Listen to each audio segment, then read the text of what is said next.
Hello, everyone. Today on the Joe Rogan Experience, I'm going to be doing something I can't say I've ever done before. I'm going to be interviewing a mechanical pencil and a gaming mouse. Is that right? Could I get the two of you to introduce yourselves? How about the mechanical pencil? What's your deal? Do you have like an origin story or...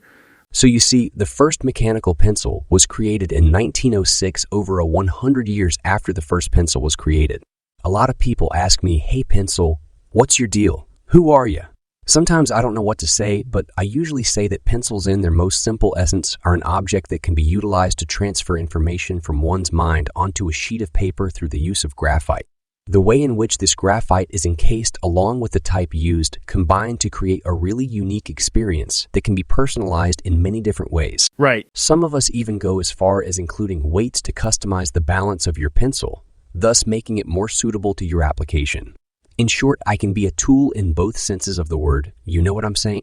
Yeah, I gotcha. I remember playing with mechanical pencils all the time when I was a kid. I always liked how it felt to flip those around. And what about the gaming mouse? What's your story? What do you do? Yeah, so in 1992, Nintendo released a version of the mouse for the Super NES console, designed to be used for games such as Mario Paint and Wolfenstein 3D. Sega also came out with their own mouse for the Sega Dreamcast. But the first gaming mouse as we know them now originated with Razer, which at the time was a subsidiary of Karna LLC, created to develop and market a high-end computer gaming mouse called the Boomslang. This mouse was designed to be a comfortable, ergonomic mouse that would be easy to use for long gaming sessions. If you go look it up, it's actually pretty ugly. But it's got hints of its modern aesthetic with like this dark green coloring, and this combination of techie and edgy typography, some big wide buttons.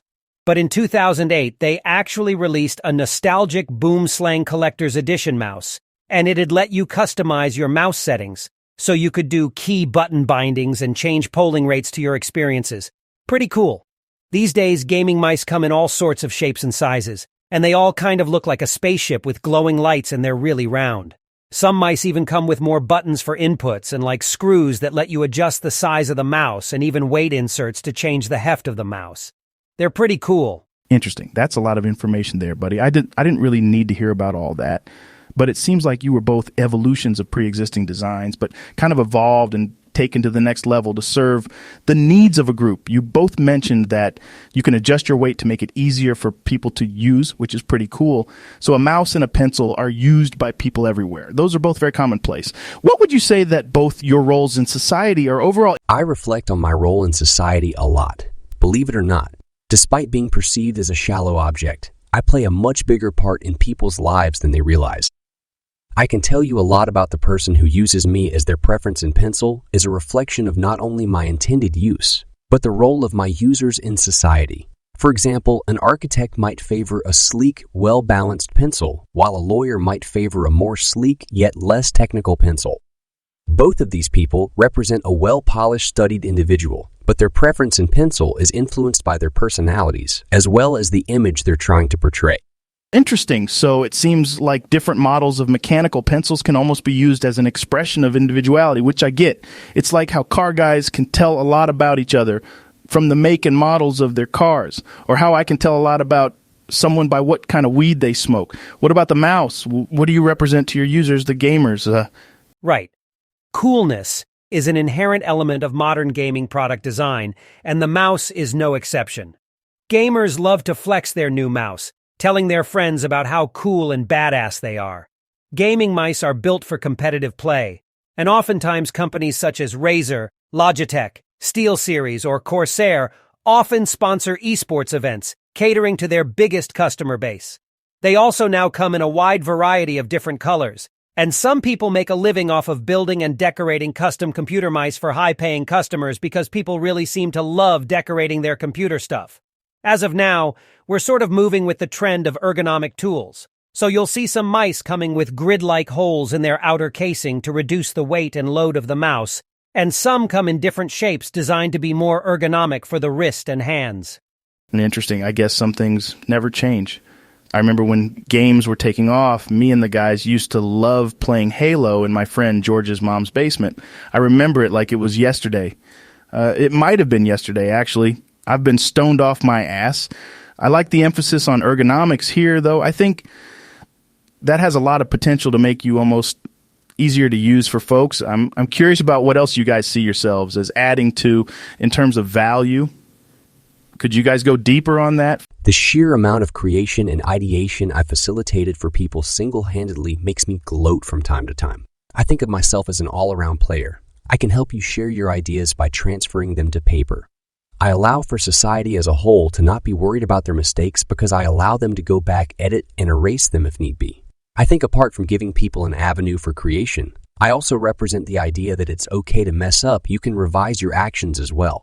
Fascinating. Yeah, I never thought about the importance of a pencil, but I can understand why it'd be so helpful. Like, can you imagine being Leonardo da Vinci or someone and accidentally messing up a diagram with a feather and some ink? I don't know if that's what they used back then, but that would definitely get annoying. Definitely get the value of a pencil. What about a mouse, though? Is there anything that's added in terms of value? Mainstream culture didn't take to gaming as a serious industry when Razer first released the boom slang, seeing it more as a niche hobby and associating it with the negative, nerdy image that gamers had in the late 90s and early 2000s. But then people started using computers more, so they started having, conversations about the health risks of unergonomic computer tools. Because, older keyboards and mice were not good for the hands and wrists and any of that. So a lot of people working in offices found themselves dealing with hand pains and tennis elbow because of poor consideration for ergonomics. But gaming mice and gaming keyboards designed for long periods of use, so they started taking off. Then in the 2010s, gaming took off as a mainstream hobby, and even a profession with the rise of YouTube and esports. Mice and keyboard designs adapted to this cultural shift by changing their branding to come off as higher-end products that every gamer should want. I see. So the ergonomic angle really is strong there. It's almost like the rise of the gaming mouse is in itself representative of the rise of the gaming industry. I wonder if that's kind of a stretch, though. Like, aren't gaming mice just supposed to be cool and flashy for gamers to use? Though I will say mice have been much better designed ever since gaming started taking off. So I see where you're coming from. I think with all consumer products that I've ever seen, though, there's a lot of ethical implications to be made.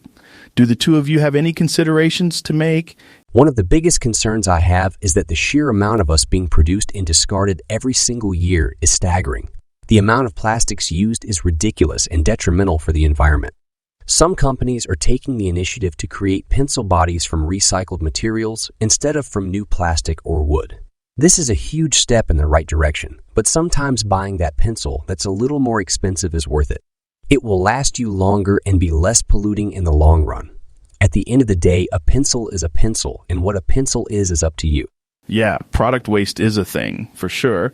Though I wonder if that's because so many people are losing pencils. I bet that much graphite getting lost must be terrible for the environment, though. I wouldn't want that stuff getting inside my water or being fed to my kids. Makes me kind of wish that pencils were harder to lose, but they're small, so I guess not. What about the mouse?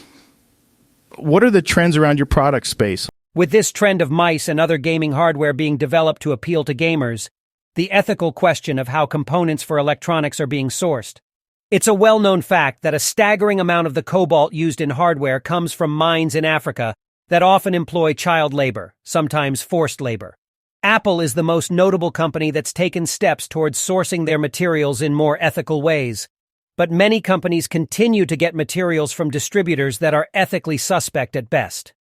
The question remains as to whether this trend of continuously upgrading to new and cooler hardware is justifiable given where that hardware comes from and how it's made. Wow, that's a serious step up from lost pencils to child mines in Africa. But that says a lot about the sheer scope of electronics waste in society, though, since new electronics are made and scrapped every day. Especially with smartphones, too, or other cheaper disposable electronics. It's kind of like there's no win. Electronics are ruining my life, and they're also ruining other people's lives. What a crazy world we live in. Well, that's all the interviewing I feel like doing, so I'm going to wrap this one up. I can't believe I'm interviewing pencils and computer parts now. Fuck my life.